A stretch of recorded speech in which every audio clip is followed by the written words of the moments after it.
In order to chair that part of the session, I just want to present Dr. Oksana Chubikalo-Fesenko. It's my pleasure to present her all of you. She's not only a good friend, but a high top level scientist. She works as a senior scientist at the Instituto de Ciencias de Materiales de Madrid of the Spanish National Research Council. She studied in Kharkov State University in Ukraine, and after her PhD, she worked in the Clarendon Laboratory in Oxford, then the Complutense University in Madrid, University of Milano, and then she came back to Spain, to the Basque Country. Then she spent a couple of years in Almaden Research Center of the IBM in San Jose, and then back to Spain, to Madrid. And she has been there working as a very active of the magnetism Spanish community for all that time. Oksana has occupied relevant positions at the Magnetic Society, at the IEEE Magnetic Society, and in particular, she has been strongly involved in the organization of International Conference of Magnetism, so probably you all know her very well. And it's my pleasure to give you the floor, Oksana. Thank you very much. Thank you very much, Fernando, for this kind introduction. Welcome everybody to this afternoon session. As Fernando already told you, it will be basically on two methods related to microscopy. And we also have a female session now, because we have two female scientists who are going to give you the talk today. And let me introduce you our first speaker, who is Kyrsten von Bergmann. She is from the University of Hamburg, Germany. And she's going to speak about skyrmions in atomically thin films. Kyrsten von Bergmann is a scientist at the Department of Physics, University of Hamburg, Germany. She made her PhD thesis in 2004 in the same university under the supervision of Professor Wissendanger. And after that, she was working as postdoctoral researcher for a number of years in the same university, becoming a permanent researcher in 2007. In 2008, she was working also in Almaden Research Center, IBM in San Jose in United States, with a fellowship from German Science Foundation. And her main research interests are non-linear, non-collinear magnetic order, skyrmions, higher order magnetic interactions. And let us welcome Kyrsten, and I hope you will enjoy her talk. Thank you very much for the nice introduction, and Fernando and Oksana. And Fernando, thank you very much for organizing this workshop. And I will start my screen sharing. All right. So, as announced, I will talk about skyrmions today, and in particular about skyrmions in model type systems, namely in atomically thin films.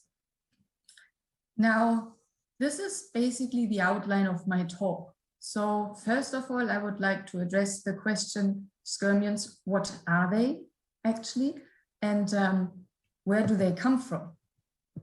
And then the question is, how can we characterize them experimentally?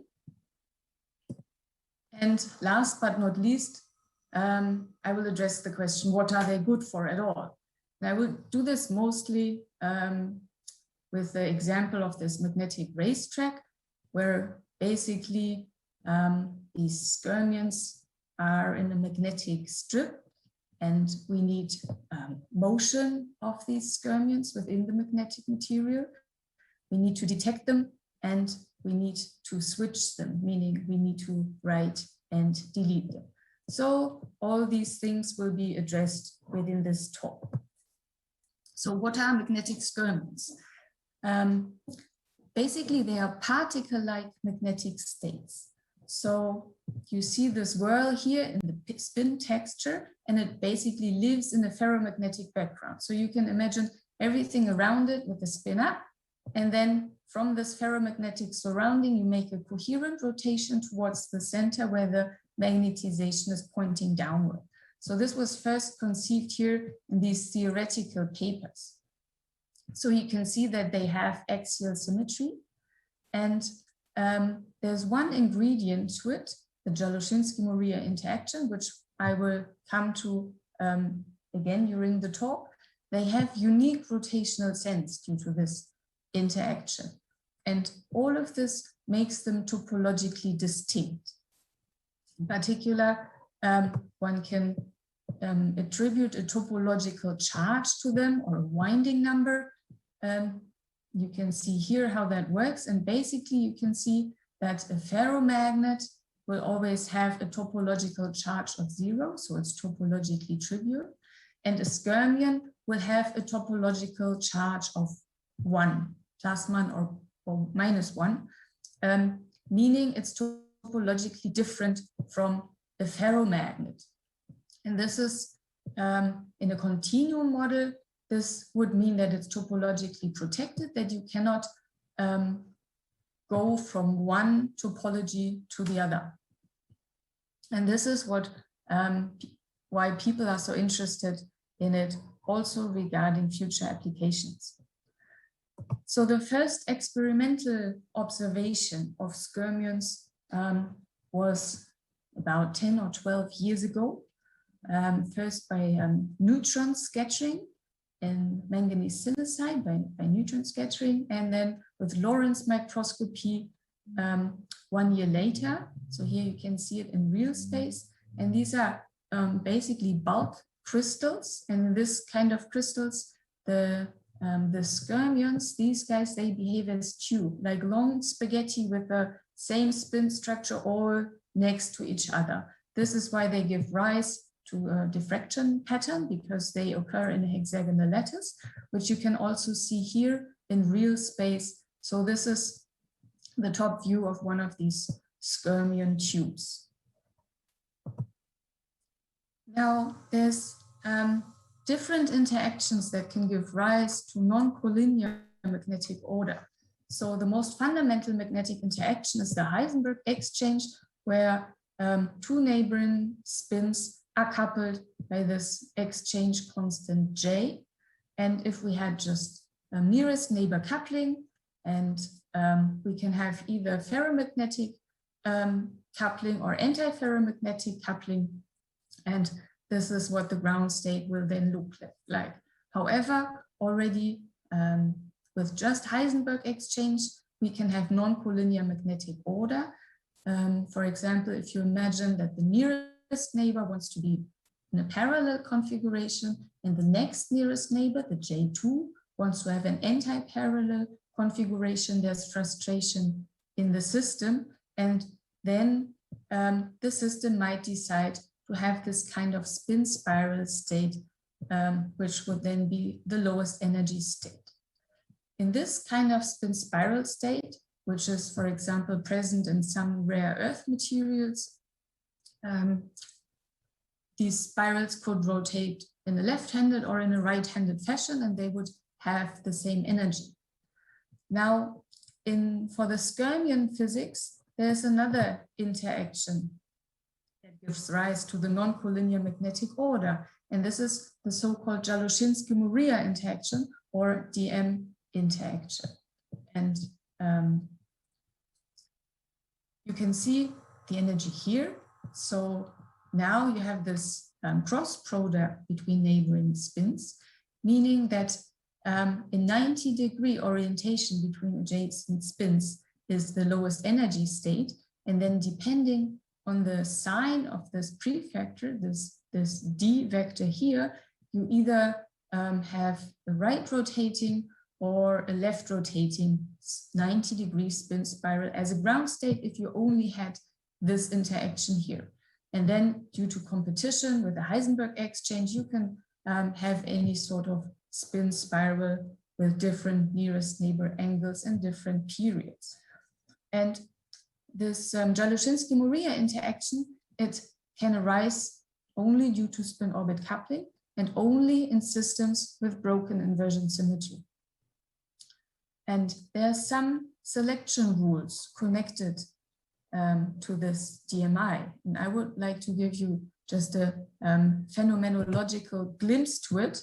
And there's some rules that you can follow if you have a system and want to see in which direction your DMI vector points. But this here is a different approach. So there's two general types of spin spirals. That would be a cycloidal spiral. This is the side view here. Imagine this is some substrate and this is a magnetic film. And this is a helical arrangement of the magnetic moments that you can see here. So this spin is pointing towards you and this one is pointing away from you. Now, I've been talking about unique rotational sense, and this is something very specific about the DMI, and it's also connected to these symmetry selection rules. So if you imagine you now make a mirror operation on your system, this is something that does not change the energy of your system, you will find that for the cycloidal spiral, actually it doesn't transform under mirror operation, which is interesting in itself. Whereas if you have a helical spiral, you will transform the right-handed to the left-handed one. So this is what we usually think about when we talk about chiron. So this actually has implications for the spin spirals and skyrmions that we're looking at. So in the case of bulk DMI, where the symmetry is broken to a chiral crystal structure, we typically get these right-handed helical spiral, the helical spirals, and then depending on which crystal structure it is either right-handed or left-handed. So the structure here is mirrored as well.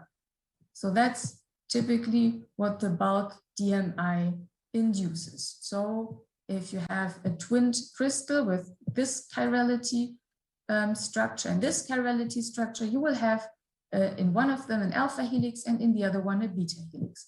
However, if you just have inversion asymmetry due to this interface here, you will get this kind of cycloidal structure. And then depending on the material you will have either a clockwise rotation or you will have an anti-clockwise rotation. But you cannot have this helical one because in this mirror symmetry operation, you can immediately see that the DM must be 0 for the interfaces. So during this talk, I want to look more closely at these interface DMI, and they give rise to these cycloidal structures, either in a spin spiral or in a domain wall, and they are typically then called nail-type domain walls if they have this kind of rotation. And these spin spirals and domain walls that are induced by the DMI, they must have unique rotational sense. And you can see that this field started about 15 years ago when it was first discovered that actually the interface-induced DMI can have a contribution to the magnetic ground state in normal transition metal magnetic films. And then the same is true for these skyrmions or skyrmion bubbles. They all have this unique rotational sense. And you can see that this started about 10 years ago, as I said already. So with the interfaces, it started 10 years ago. And you can see that these skyrmions come in many different sizes. So these are on the order of 2 nanometer in diameter, 200 nanometer in diameter, and 1 micrometer in diameter, roughly. So usually we think about this as if they all have the same properties. Anyhow, this is maybe not always true, but they all have the same physics background. And we are interested in these very small ones here. And we are studying those skyrmions with spin-polarized STM because they are too small for many of the other methods you can actually use to study magnetism. So I will give you a brief introduction to this method so you can understand the examples that I will be showing a little bit better. So spin-polarized STM is basically the TMR effect in STM geometry. So during the course of all these lectures, you have already learned a lot about the tunnel magnetoresistance effect.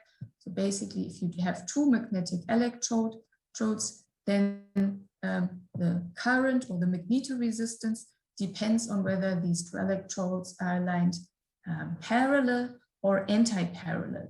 So we are using our magnetic sample, which might have different magnetizations in different regions of the sample, and we are using a magnetic tip. So these are our two electrodes, and then the vacuum is our tunnel barrier.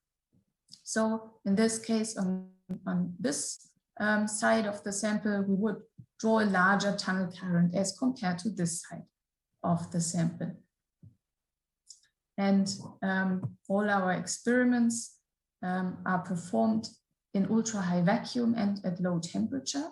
And we are studying these model type systems, and all the tip and sample preparation is done in situ. So now I would like to show you what these model type skyrmions look like and how, what kind of physics we can learn from them.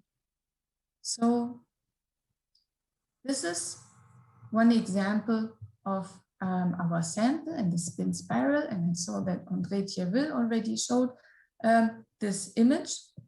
I would like to briefly go over it again. So we have this stepped iridium surface here, and we have a monoatomic layer of iron, so just one atomic layer thick, and on top of that we have a layer of palladium atoms. So this is our palladium iron bilayer.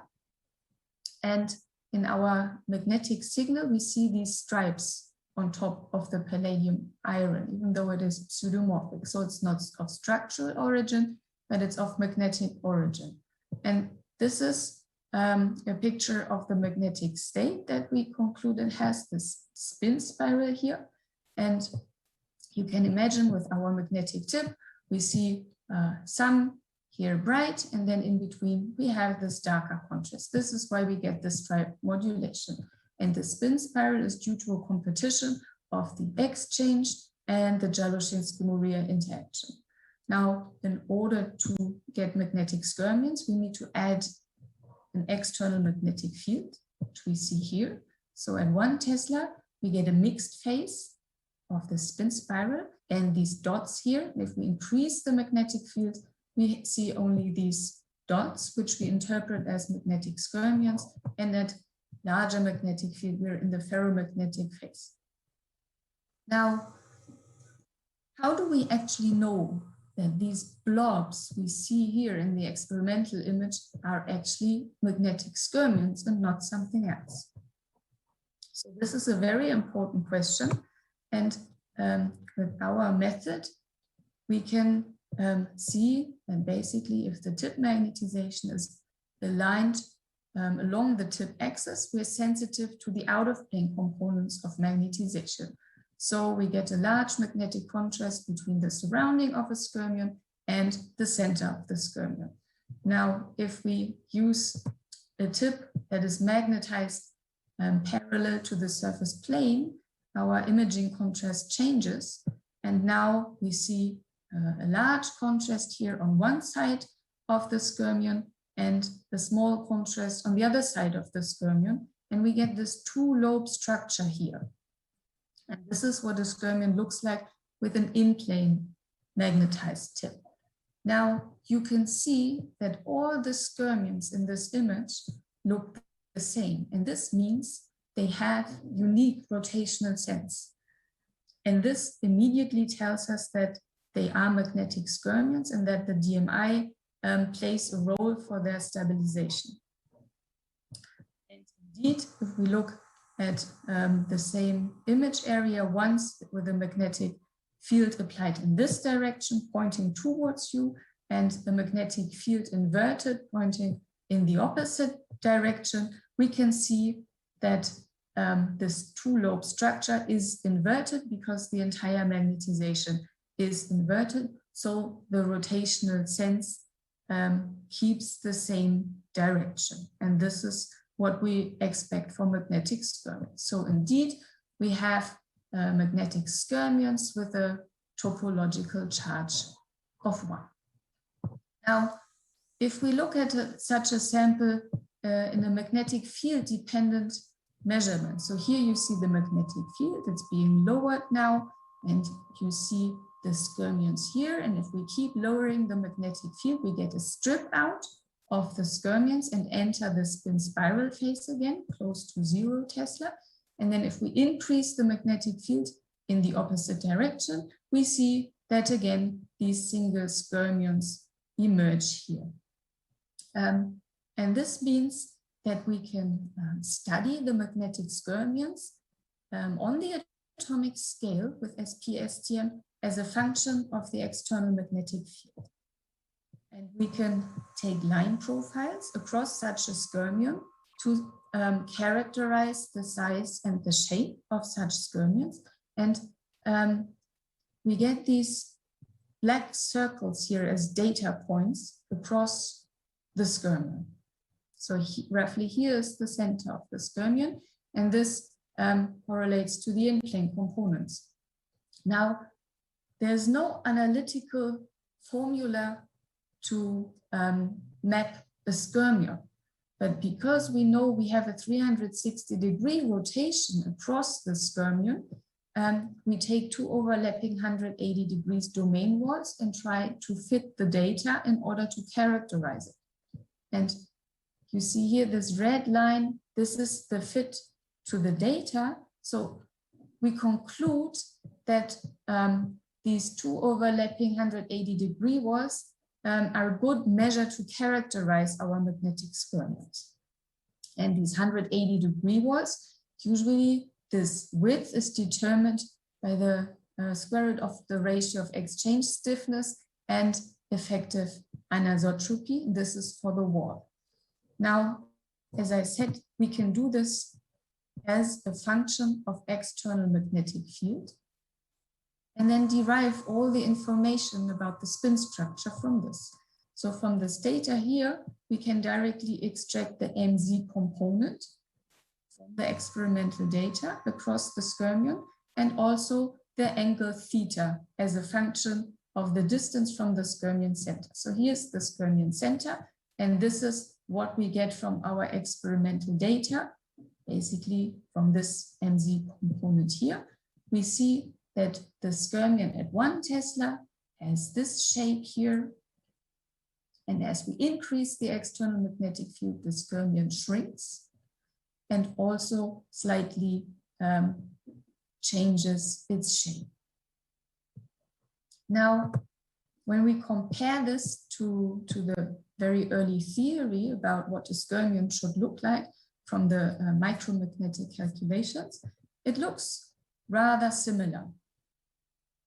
Now, initially, the definition of the skyrmion diameter was that you look at the turning point here and then extrapolate in order to catch this, this non-collinearity of the skyrmion.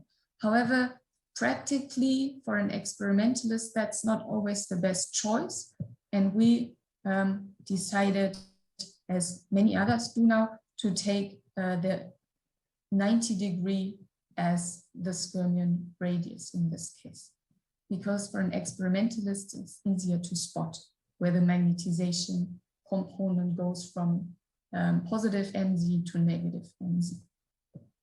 Now, these skyrmion profiles, they were of course calculated with this energy functional, where we have the exchange stiffness, the DMI, the anisotropy, and the external magnetic field and the magnetization component. So basically theory went from this one to here. Now that we have basically this information, we can try to use this energy functional to recover the material parameters that we have to get these profiles. And when we do that, we find our material parameters. We have to take the magnetization, the saturation magnetization from theory, from DFT, and then we can actually derive the exchange stiffness, the Jalushinsky-Moriya interaction, and the effective anisotropy. And if we plug these values into micromagnetic simulations, we can see that they correspond very nicely to the experimental data. So this is a means to derive the material parameters, which is usually not a very easy task. Now, to give you a flavor what this actually looks like, I have these sketches here where one can really see basically every atomic magnetic moment. So every atom is here represented by this cone, and then the direction of the cone gives the magnetization direction. And this is magnetic skyrmion in palladium iron at 1 Tesla, and at 2.5 Tesla, this magnetic skyrmion consists of a couple of dozen atoms. And something that we noticed is that if we look at the center of the skyrmion here, one can see that the nearest neighbor angle changes as the magnetic field is increased. So first of all, at 1 Tesla, or at smaller fields, there's never a plateau. There's always a rotation in the center, and then this rotation in the center increases with external magnetic field, and we find that it is roughly linear. And basically, we call this angle alpha something like the degree of non-collinearity in the center. And this will be important in the next part of the talk, where we actually look at the electronic properties of such skyrmions. Now, of course, with STM, you can study the electronic properties, and we're doing this now with a non-magnetic tip. So we're expecting no TMR, and surprisingly, we still see the skyrmions in our STM images. And this is due to the electronic contrast. And I will try to explain now the connection between the magnetic properties and the electronic properties and why we see that. So to study the electronic properties with STM, you usually do spectroscopy. So you park your tip somewhere, you ramp the bias voltage, and you look at the current, or even more interesting, the differential conductance as a function of bias voltage. So if we take a spectrum in the center of the skyrmion, we see here the differential conductance as a function of sample bias. Here's the Fermi energy. And this basically is correlated to the density, to the energy dependent density of states of our system. Now, if we take the tip and take another spectrum outside of the skyrmion, we see that the two spectra are markedly different. And this is also why we see them in spatially resolved STM images. Now the question is, what is different about them? It's both the same material, so why do the electronic properties change? And the only difference between the center of the skyrmion and the ferromagnetic surrounding is that in the center we have a non-collinear state, and outside it is collinear. So now we have a handle to change the non-collinearity in the center of the skyrmion as a function of magnetic field. And when we do that, we increase the field, we take the spectra, we see that indeed this peak here shifts as the non-collinearity in the center is increased. The angle between the adjacent moments is increased with external magnetic field. So there seems to be a correlation.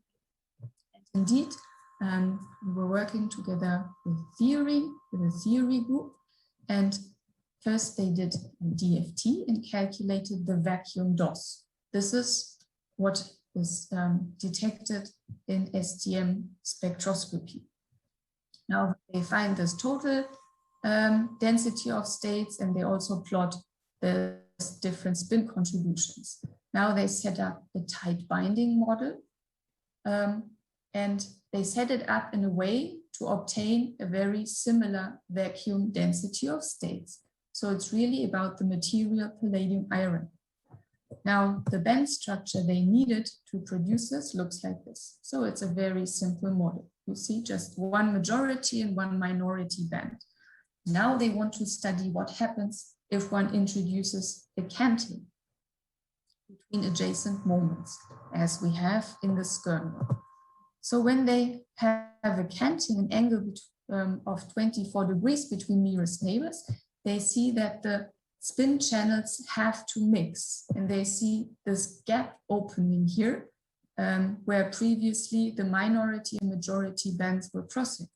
So now, if they look at the vacuum density of states of this mixed phase, they get this orange line here. Now they can, of course, do this for many different angles, as they did here, and we can compare it then to our experimental data. And indeed, they find this splitting and shifting of this peak in very good agreement with the experiments. One can also see this in DFT when one calculates the spin resolved band structure of the ferromagnetic state and compares it to a spin spiral with a period similar to the experimental one. One can see that all these different bands which were crossing here have to be different here, and due to the spin mixing, the band structure changes everywhere. And this is what makes a skyrmion electronically different from the ferromagnetic state. So in the end, it is not surprising at all that we can detect a skyrmion just from its different electronic structure. And in principle, in any transport experiment, that of course should be possible, because all states also at the Fermi energy are modified due to this local non-collinearity of the system.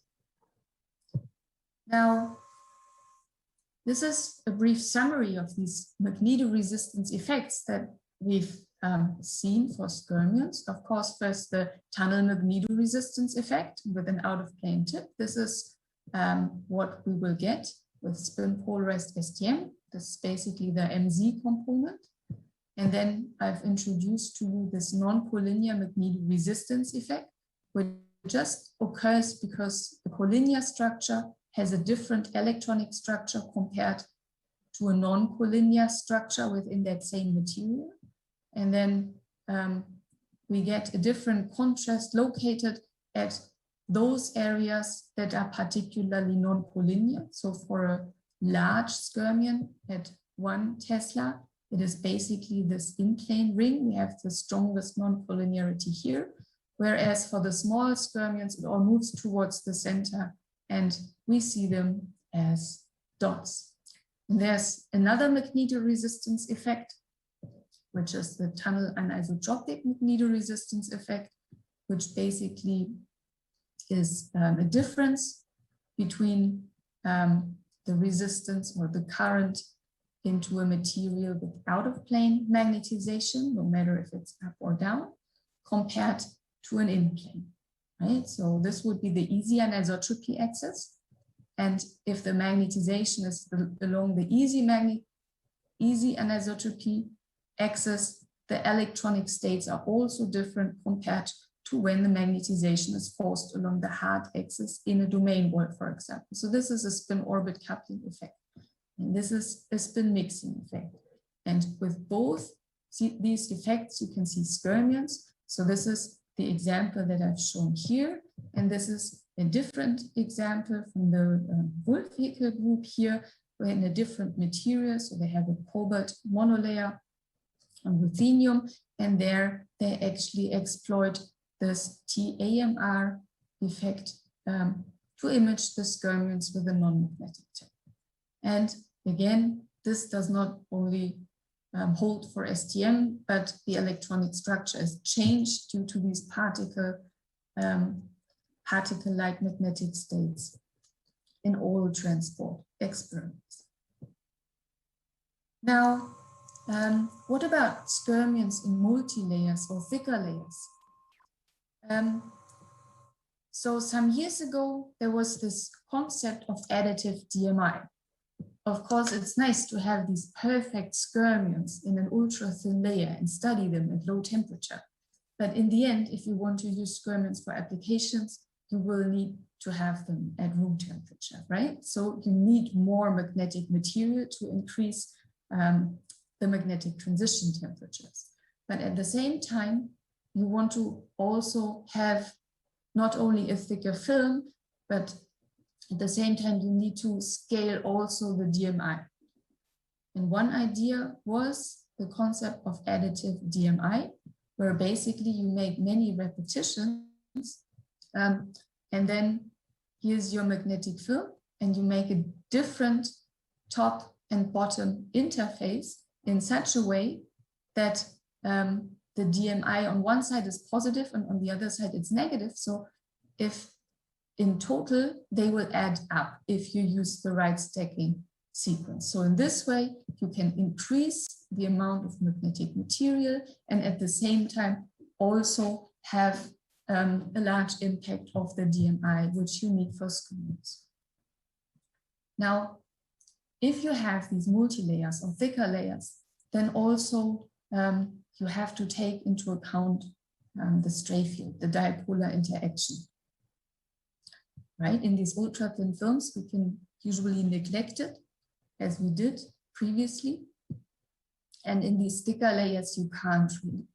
And then at some point, this dipolar interaction will have an effect on the size and the shape of the skyrmions. So this has to be considered. And in the end, people started calling it skyrmionic bubbles, these very large things, because now they do have a plateau in the center of the skyrmion.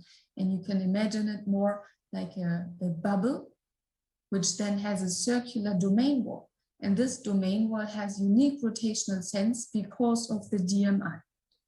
So topologically speaking, it is a magnetic skyrmion. But the dipolar interaction also plays a large role. And there's more interactions, of course, that can play a role for the skyrmion size, skyrmion stability, and so on. And here's just two examples that there's some more exotic systems with further interactions where you can have skyrmions also without a magnetic field. And for example, this one is a very small skyrmion with about 15 atoms. It occurs in the lattice and it's driven by higher order interactions. Or in a different system, you can have skyrmions in the virgin state within a ferromagnetic background. They are metastable because they, just as a domain wall is metastable. And now they can occur at the same time as an up skyrmion and a down skyrmion. They can coexist. I will not go into more details about these more exotic systems. Just keep in mind that there's a very broad variety of different systems that are related to these skyrmions. So the most fundamental interactions are the exchange, the Jalushinsky-Moria interactions, the anisotropy, and the magnetic field. And then you can have as many more as you like. So I've shown you some examples how to characterize them. Of course, there's imaging methods like STM, MFM, and NV center microscopy. There's scattering methods. Lorentz microscopy is widely used to study skyrmion systems, and scanning transmission X-ray microscopy is a technique that's used by many, and more. So now I would like to come to the part what they are actually good for, now that we know what they are and how to characterize them. So one important aspect is the motion. So it was found that the electrons interact very strongly when they transverse such a skyrmion. And these are the earlier works about the motion of skyrmions. This is one of the early real space images of what this looks like. So these are interface-STM skyrmions at room temperature. So was very important to find skyrmions also at room temperature. Many people were working on this and were successful. And so what you see here is that you drive a current through the strip, and then you look at these dark dots, and the colored circles indicate where they are. So you see that they move. Not all of them, they don't move coherently yet, and this white one doesn't move at all. So there's a lot of pinning here. So now there's been a lot of advance about with regards to the pinning. So it was found that one can use amorphous films and that works much better. But these are the early works. So depending on the current direction, you can move the skyrmion in one or the other direction. And this is done by a spin transfer torque. So we have this electron with the spin and it kicks the magnetic moment. And effectively, if you do that many times, it looks as if the skyrmion is moving. So the current moves the particle-like state. This can be spin transfer torque. It can also be spin orbit torque.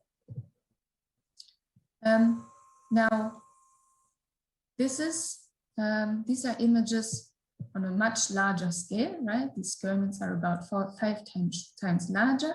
And you see that the skyrmion moves with the current, which flows in this direction, but not only in this direction, you can also see that it moves downwards.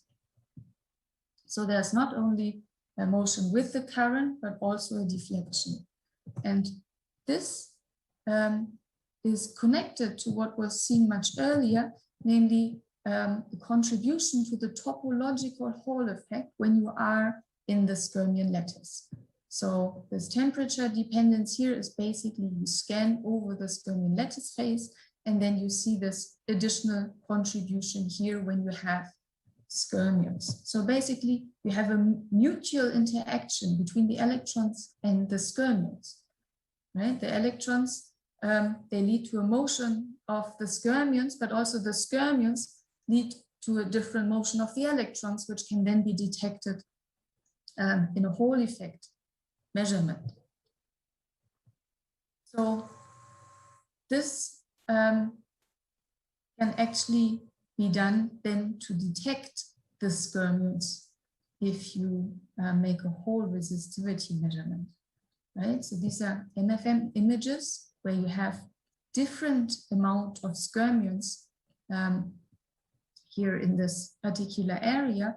And if you measure the Hall resistance and at the same time see in real space how many skyrmions you are, you can actually make this graph here and see that from the Hall resistivity, you can actually know how many skyrmions are in this area here. So you can detect a single skyrmion just by electrical means. The origin of this signal in the Hall measurement is still under debate. So these are 3 more or less recent papers that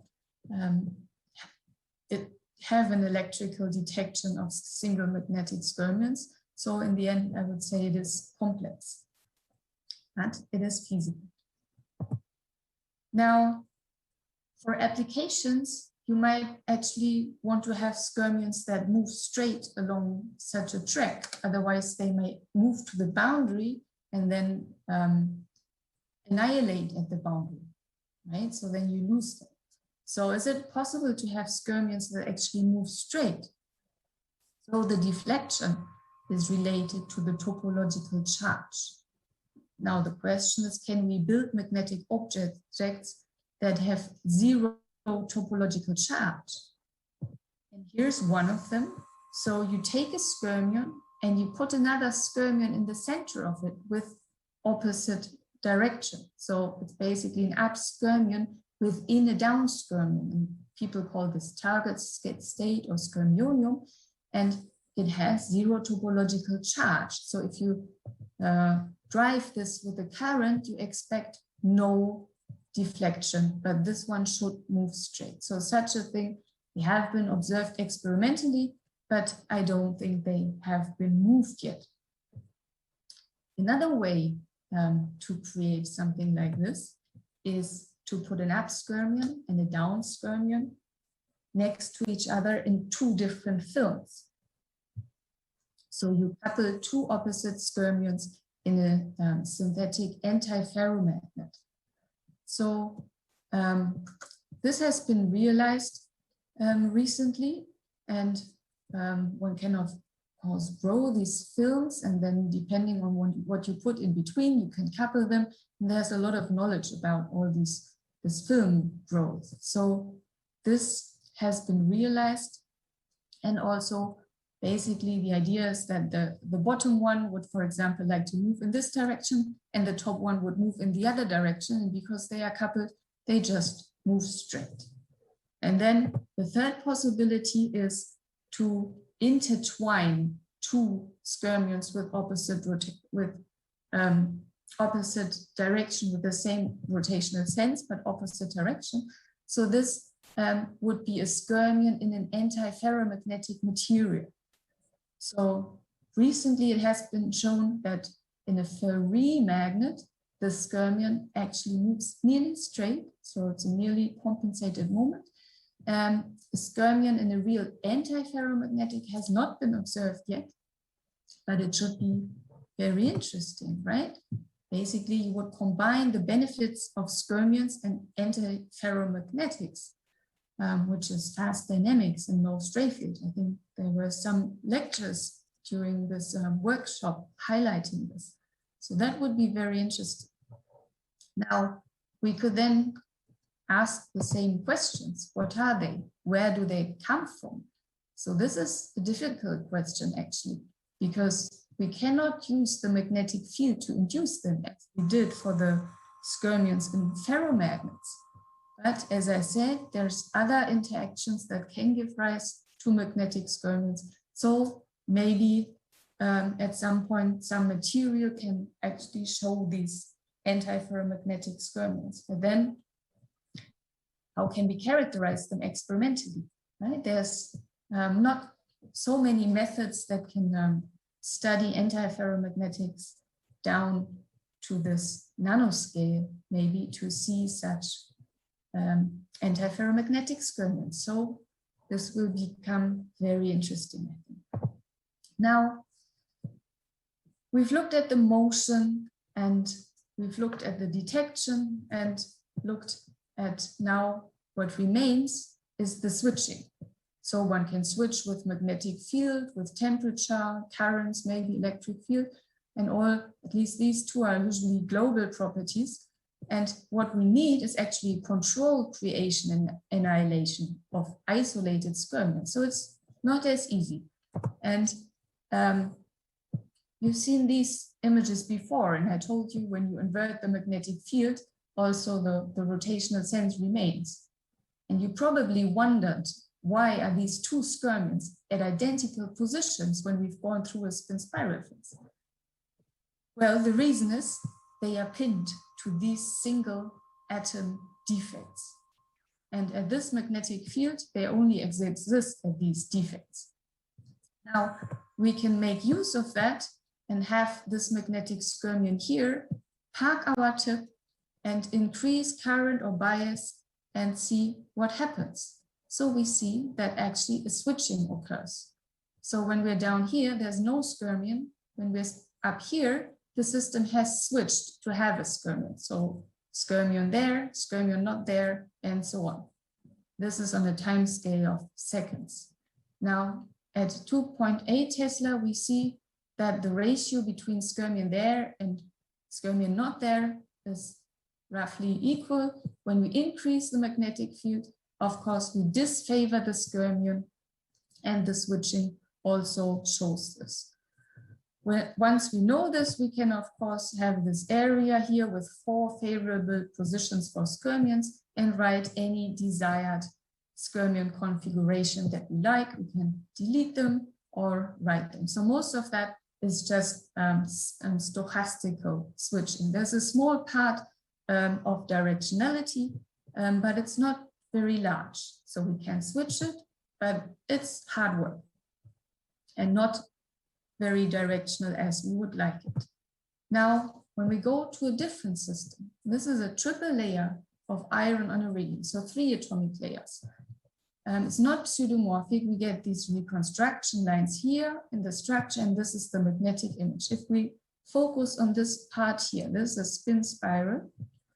And here we see the dislocation lines in the structure model, and this spin spiral zigzags according to this atomic structure here. Once we apply a magnetic field, we see that also this spin spiral gives rise to magnetic objects. Due to this anisotropic atomic structure, they are also anisotropic. So we think we have this kind of object here. It's like a skyrmion banana. Now, what we find is that when we have 4 of these skyrmion bananas and we apply a voltage pulse of -3 volts, move our tip here and apply -3 volts, and here do it again, and so on, we can actually delete one by one. And if we now invert the polarity of the bias voltage, we can write them back one by one. So this is a very directional switching, but what is the origin of this switching? Now, 2 mechanisms come to mind here. We know that the directionality is connected to the sign of the bias voltage. So that changes the direction of the current, which could be related to spin torque switching, but it also inverts the direction of the electric field, which could also be the origin of the switching. To discriminate between these 2 cases, we now use a non-magnetic tip, so it cannot be spin torque. We still see the skyrmions because we have our non-collinear magnetoresistance. The electronic structure is different. So, and actually we find we can delete this skyrmion, we can delete this one also and write it back. So it works with a non-magnetic tip. We conclude it's the electric field that does the trick here. So some further confirmation is that we search for some critical electric field, and we just consider our STM as a perfect parallel plate model, which of course is not true, but it works for now. And we check at different tip sample distance, what is the threshold voltage to switch the skyrmion. And these are the data points that we get for writing and deleting the skyrmion. And we can make a fit here to derive that the critical electric field for writing is -3.7 volts per nanometer, and for deleting it is +3.8. If we change the external magnetic field, make it larger, we destabilize the skyrmion, and we see that we need more electric field to write it and less electric field to delete it. So this is in line with our expectations. Now, how does the electric field couple to the magnetic field? Usually you cannot switch a ferromagnet with electric fields. In this case, you can, because the initial state, for example, the skyrmion, and the final state, the ferromagnet, they are not connected by a symmetry. This is why you can actually use the electric field, because you have just different states. And this actually also works in films. So this is an example of a film where if you go to -5 volts between the planar junction and the magnetic film, you can create such magnetic objects, whereas you delete them if you go to the opposite bias polarity. And now I think I've worked on all these points on my introductory slide and shown you several examples. I would like to point out that, of course, next to the racetrack memories, there are many more ideas why skyrmions could be interesting. For example, in probabilistic or neuromorphic computing, there's one experimental example for a skyrmion reshuffler, also for quantum computing, because it was predicted that in contact with the superconductor, these skyrmions give rise to Majorana bound states, and probably many, many, many more ideas around. With this, I would like to thank you, and I'm looking forward to questions. Thank you very much, Kyrsten, for this very, very wonderful, instructive, and very clear talk. And let me see if we have already some questions here. So while people are writing, I hope, their questions, let me ask you something myself. I was puzzled that you were able to see skyrmions with non-magnetic tip, which you explained by the fact that you had a non-collinear spin structure, and this was changing the density of states. So I was thinking that this can not be generally correct. I mean, it might be material specific. Is it true that this is material specific, or this is a general statement? I think it is in general like this. Of course, maybe the sign and the size of this effect will be different for different materials. But if you think about the band structure of a collinear material and you start counting moments, then the band structure, the electronic states need to change because you have spin mixing. And if you have this, I mean, if you have this globally, like if you have a perfect spin spiral, it will look the same everywhere, but it will still look different to the same material in a collinear state. And if you have these localized skyrmions, it becomes very apparent because you have these two things right next to each other. Of course, if you have very small skyrmions, the effect can become large because nearest neighbor angles are large. If you have like these micrometer sized skyrmionic bubbles, you only have small angles between nearest neighbors. But in any case, the electronic states must be locally different if you have a canting due to the spin mixing. I see. So you say that the key factor here is large non-collinearity between the neighbors. That makes the effect very large. But in any case, once you start canting, you have to mix the majority and minority spin channels.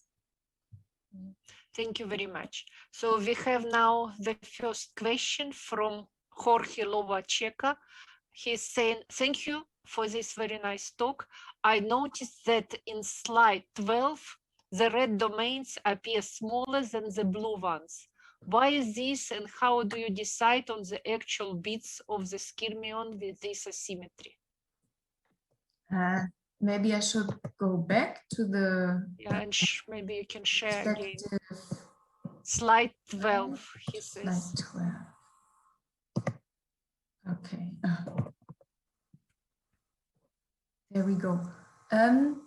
So it is about the size of the blue and the red, as far as I understand. And indeed, they look different. And this is related to the magnetic tip. So if this is your surface, if you had a tip magnetization that's perfectly in the plane of the sample, you would expect that the blue and the red look identical, and you would expect to have a white background on this color scale. Now, the tip that we are using happens to be slightly canted. That is why we see a slight red contrast in the ferromagnetic surrounding, and we also see that the two lobes are slightly different. If you keep rotating the sample, then one of the lobes will vanish and the other one will remain. So it's related to the relative tip magnetization. And this tip magnetization is included in the how we display the simulations. That is why the same asymmetry occurs here. Yeah, he's asking if there is this asymmetry, how you decide about the size of skyrmion, which branch do you use? Yes, so basically we take this line profile. So also here we have this asymmetry, and we make a fit, and one of the parameters that comes out of the fit is the tip magnetization direction. So maybe you can see that this does not have perfect point symmetry, this line, but due to the slight canting of the tip, it is a little asymmetric. I see. Since we don't have more questions, maybe I can ask another one. So actually you use a very low temperature technique. Do you have any estimation in these monolayers films until what temperature these skyrmions exist? Yes, there's both some experiments and also estimations from theory. So this palladium iron, which I mostly showed, like this system here, it has a transition temperature on the order of 100 Kelvin, so well below room temperature. And then the other system, this triple layer iron on iridium, where I showed the switching with the electric field. This one. This is still magnetic at room temperature, but the magnetic state changes. So the spin spiral period becomes much larger if we go to room temperature with this system. And this is why we could not study the skyrmions at room temperature, because the period of the spin spiral is on a similar length scale as the width of our structures here. You speak about the transition temperature, so you mean that at this temperature the system loses the ferromagnetism, but skyrmions probably lose stability before this temperature, no, because of thermal fluctuations. Yes, I don't think they exist until the critical temperature. Yes, no? This is something that is very difficult to study with this method, because when the temperature is increased, they start moving. And we in STM is a very slow method. So yeah, I see they become Brownian motion moving. Exactly, yeah, exactly.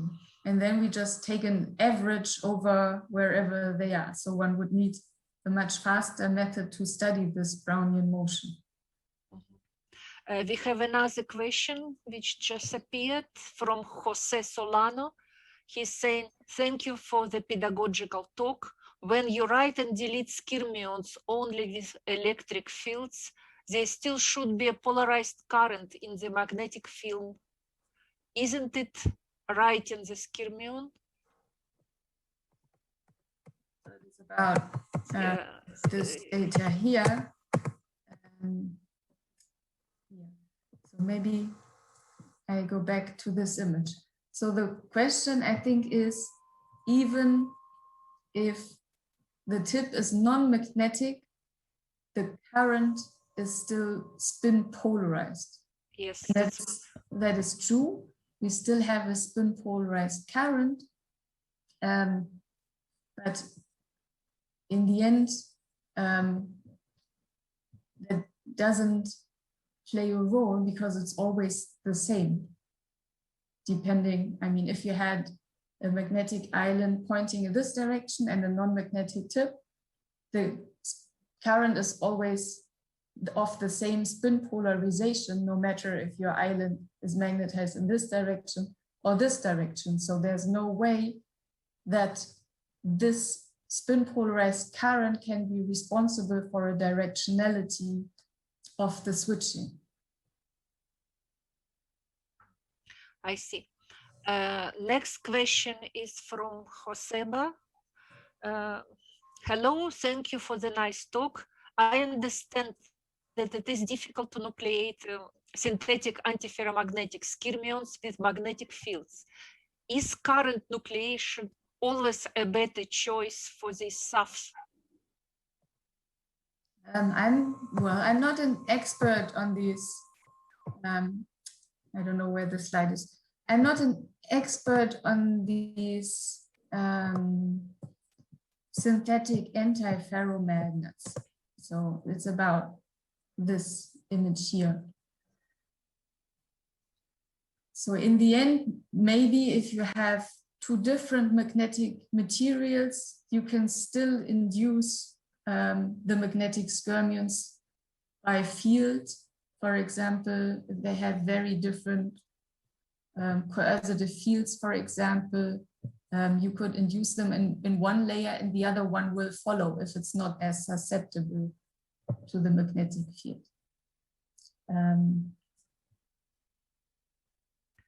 Okay, there is also... So because I guess it would be better to find other means and not to try to induce it by magnetic fields. Yeah, sure. Yeah, but I think current is one of possibilities, probably. Yes. There is one more question from Agustina, who is our next speaker. She says, thank you very much for the nice talk. I have a curiosity about how can you keep the tip magnetization pointing parallel to the surface? Perpendicular to the tip. So. Yes. So we use different tips. So we categorize them into ferromagnetic tips, and they will usually follow the external magnetic field if we apply one. And then more often for these kind of systems, we're using antiferromagnetic tips. And for SP-STM, this works very well because if you imagine an antiferromagnet, you have one last atom that will dominate the tunnel current because of the exponential decay of the tunnel current. So this one last atom will have one particular magnetization direction, and then the neighboring will be opposite because it's an antiferromagnet. But still the tunnel current will be spin polarized. So when we use this kind of tip and we apply an external magnetic field, the tip magnetization remains unchanged because it's an antiferromagnet, and we can see what changes occur in the magnetic film without changing our sensor. Maybe, I hope this was the question. I guess, yes. On this, when we take these antiferromagnetic tips, we just have to take the magnetization direction that we get. We cannot control it. We can indent the tip into the sample and we will get something different. Maybe we have to do this as long until we get the desired magnetization direction of the tip. Agustina, if you have a follow-up question, maybe you can unmute yourself, or if you are satisfied. It's perfect. Okay. I'm always thinking about the tip is ferromagnetic, not antiferromagnetic.